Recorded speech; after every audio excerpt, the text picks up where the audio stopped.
I'm affectionately known, I think, on Galveston Island as the crazy tree lady who wants trees carved. We were an island in recovery. We had just had a major hurricane, devastated about 90% of the island was affected.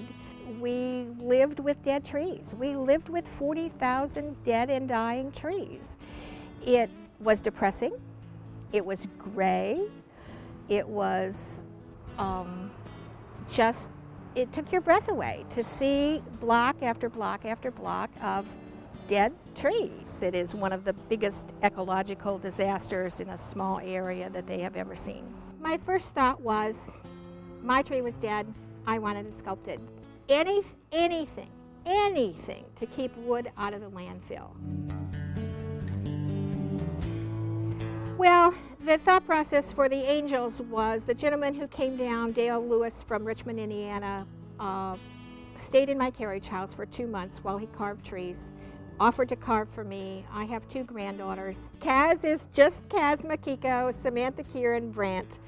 They're the models for the angels.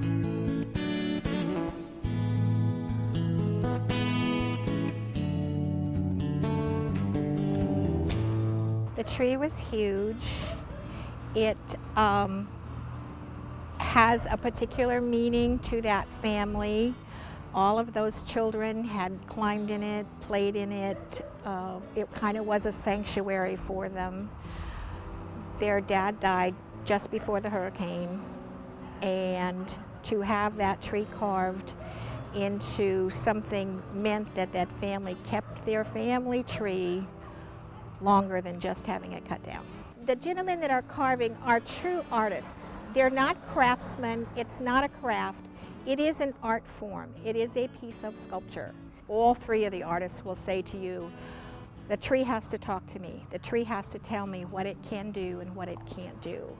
And they're very conscious of that when they're carving and trying to get a form or a shape out of a branch or a trunk that is part of the sculpture.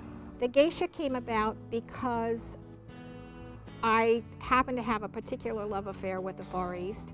So she's facing to the west, knowing that I will fly west to meet the Orient and spend some more time in Japan.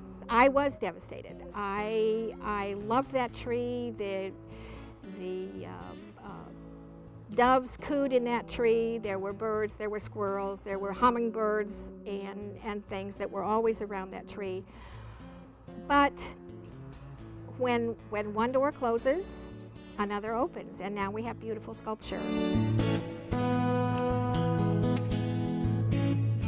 You know, there's still a lot of work to be done. There's still a lot of trees to be planted. There's still a lot of money to be raised to replant Galveston.